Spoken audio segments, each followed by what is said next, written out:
As the UK's Brexit vote sent markets plunging overseas and at home, Donald Trump was touring his Scottish golf course and promoting his resort. Inside the lighthouse right now is incredible suites. Turning to the global chaos unfolding around him, Trump saw opportunity while the world worried, both financially. Look, if the pound goes down, they're going to do more business. You know, when the pound goes down, more people are coming to Turnberry, frankly. And politically. I really do see a parallel between what's happening in the United States and what's happening here. People want to see borders.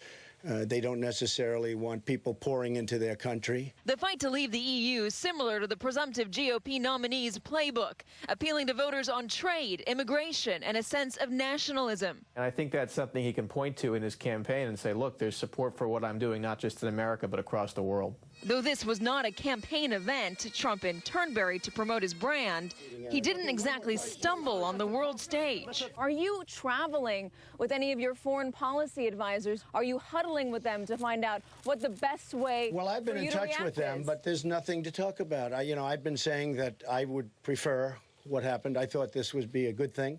I think it'll turn out to be a good thing. The Hillary Clinton team quick to use it all as political fodder. More people are coming to Turnberry.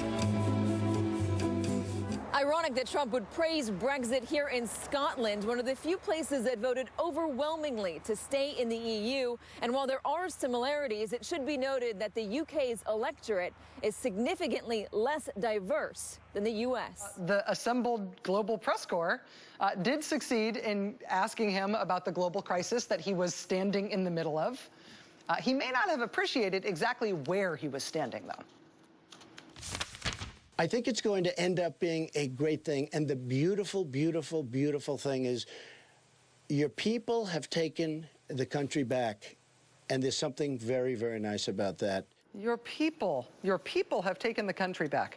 Donald Trump, in case the bagpipers weren't a giveaway, Donald Trump was in Scotland when he said that. And the Scottish people did not vote to take the country back. Scotland voted almost 2-to-1 to remain in the European Union, as David Miliband was just telling us. They voted to stay in the European Union by more than 20 points. There are 32 local authorities in Scotland. Every single one of them voted to remain in the European Union. Nevertheless, Donald Trump tweeted this morning while he was arriving at his golf course, just arrived in Scotland, place is going wild over the vote. They took their country back.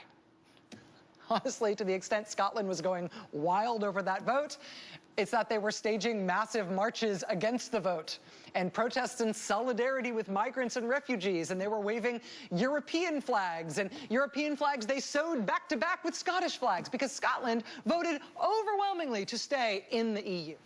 As the good people of the UK explained to Donald Trump all day long, he didn't understand anything about what he was talking about when he tried to talk about Scotland today. For example, this. BuzzFeed put together some of the best of these today. Scotland hates both Brexit and you mangled apricot hellbeast. Hey, Donald Trump, they voted Remain, you spoon. Hey, Donald Trump, Scotland voted Remain, you clueless numpty. Scotland voted Remain, you weapons-grade plum. Scotland voted overwhelmingly to remain. But what are facts to you, you bloviating flesh bag? And then there's this nice, actually sober one from a BBC reporter, I think summing it up. Quote, I cannot begin to explain how catastrophically this misunderstands and misjudges the majority mood in Scotland. Scotland is really seriously not cool with this. Donald Trump has no clue about that.